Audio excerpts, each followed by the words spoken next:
Hello and welcome to Alter Heron. My name is Rob Runacres and you are joining me in Oxford at the English Side Sword event. It's an open event for various side sword forms, including Targa, very interestingly, no buckler this year, Rotella, single, and there's a bit of nylon as well. Oh, there's also side sword and dagger. So I'll be giving you reports from over the weekend, and I hope you can join me, and I hope you enjoy the show. Cheers. Hi, so I'm with Stewart Hotston from the School of the Sword, who are arranging the English Side Sword event that we've got this weekend.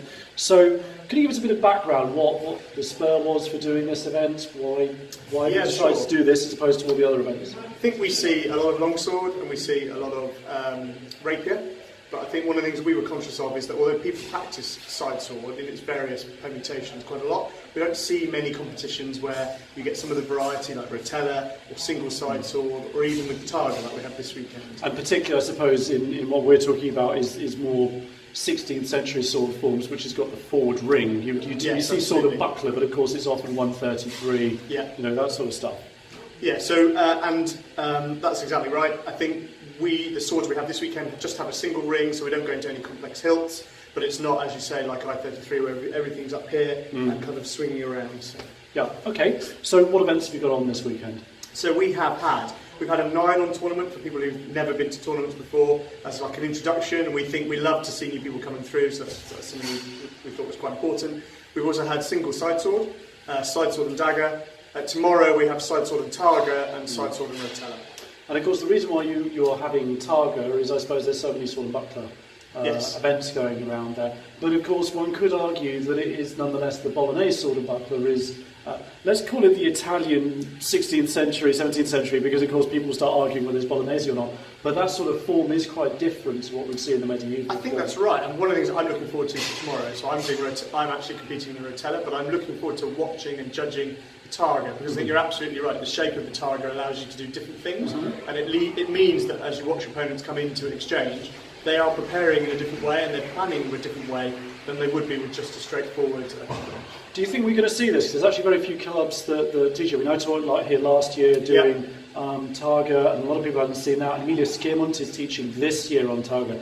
So whilst it's a very common form at the time, it's not something we tend to see today. So I'm wondering if we're going to see a lot of buckler manoeuvre without that finesse of the Targa. I think you're probably right that we'll see quite a few people come through that, but I think the field of, and the quality of competitors we've seen here over the last, just for today, I think means that I'm hoping that we're going to see quite a reasonable level of people kind of going, you do something different with the Targa. And you're attracting quite a wide range of people as well. You've got people from Poland, you've got the Italians from Achille Marozzo again. So coming from all different areas, which is quite interesting because the UK's often been a bit of, apart from Fight Camp, and a few events, quite a backwater in humour in some ways when it comes to an international presence. I think that's right. I think there are a number of UK clubs now who are going, including you guys, who are going out into Europe and spending a lot of time with those guys and building bridges. And I think one of the things, there's a number of tournaments that have been done here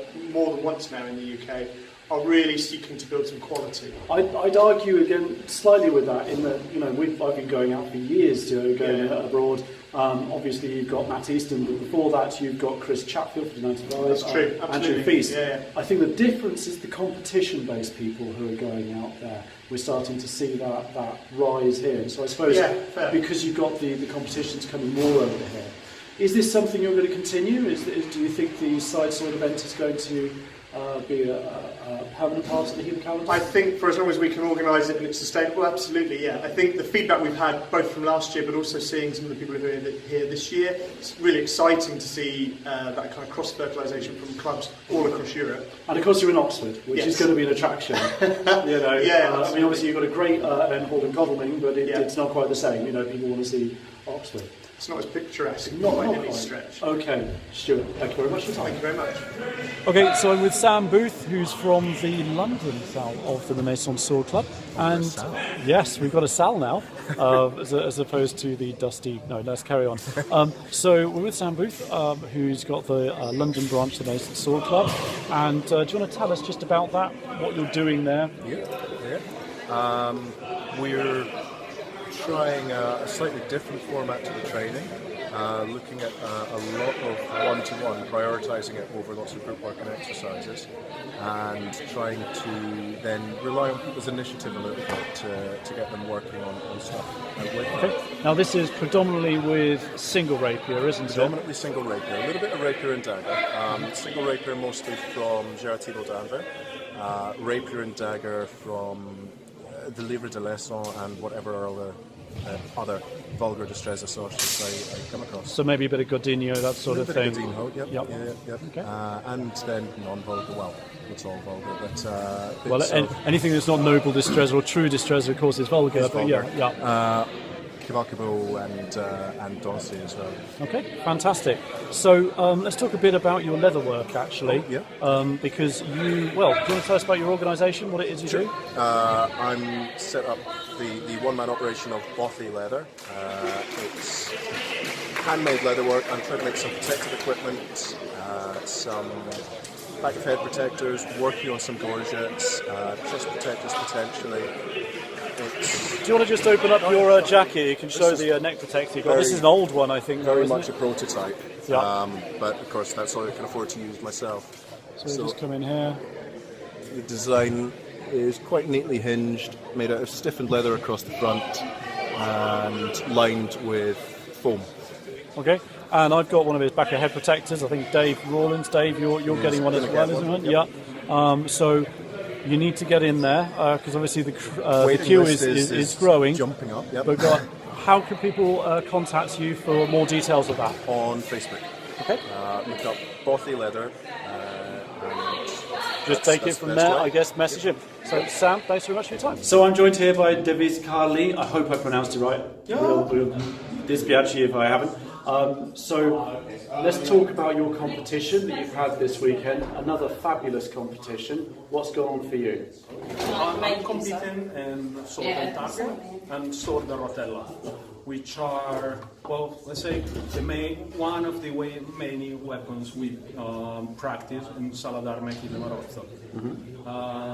Sala d'Arma Achille Marozzo method is every year we switch weapons.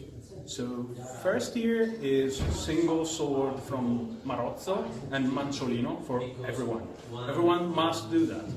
Then after the first year, it's all the weapons the Bolognese guys do. So it can be either sword and dagger, sword and rotella, sword and targa, sword and buckler, partisan, spetum, everything.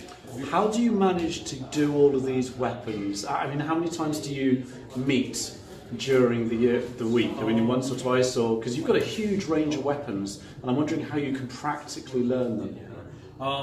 That depends on the SAL you are in. So Sala d'Arma Achille Marozzo has got 40 SALs. So my SAL meets twice per week. Others do 3 times per week, and others do only 1. And where are you based? I'm based in San Marino, which is not actually Italy, but I was going to say, it. okay. Yeah. That's it. So I practice and I teach in San Marino, actually. So this year, for instance, we're doing Marozzo's two-handed sword. Sometimes I go to near SALs to practice with the weapons they are practicing during that year, which are different. And I've been practicing HEMA for 10 years. So I could say I'm a little bit of jack of all trades, master of none. Well, I mean, you're certainly doing very well. You're in the gold final for the Rotella. How did you do in the Targa? A gold fight too. Right, so you're looking at another double gold. I have to say, I've had to pull out because of injury, and I'm really pissed off actually because I was in the bronze. But anyway, no one cares about me anyway. Let's do it. So another double gold potentially. You're getting quite a lot of medals behind you now. How do you feel when you go into these competitions, because it's such a sporting atmosphere, when a lot of what you're doing is very technically based? Now I know that opens up a whole argument about what is competition fencing and that, but you're not falling into, from what I can see, that very sporting manoeuvre to get that fastest, sort of quickest tempo hit. I'm trying to do that. In the past, I practiced some sport fencing, but I try not to fall into that quick kind of fencing style. I try to use the basics of the Bolognese fencing school, not the most complicated techniques, because they won't work against a non-Bolognese fighter. They require a partner. They require conversational thing, yeah. Exactly. Most of the times, people think the techniques should work anyway. Right. But they need an opponent who can, let's say, They provide play that, by your techniques. Exactly. I mean, if you got a very cool technique, for instance, in Marozzo, in sword and rotella, when you do like a double feint and then you go for the real hit. However, if your opponent isn't trying to parry, then it won't work. It won't work. It won't work. Feints don't work against opponents who don't parry. So in that case, I'm trying to apply the other basics, according to me, of the Bolognese sword fighting, which is provocation.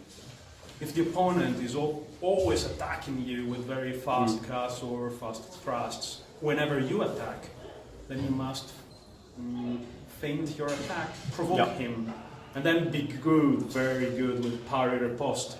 Absolutely, I suppose it's one of those things that if opponent is going to run you down and attack you, there's very little you can do. You have to limit your game, don't you? Okay. Well, I think my arm's starting to shake a bit here. So, Devis, all the best. Good luck in your 2 gold finals, and thank you for talking to me. Thank you, Rob. Thank you for interviewing me.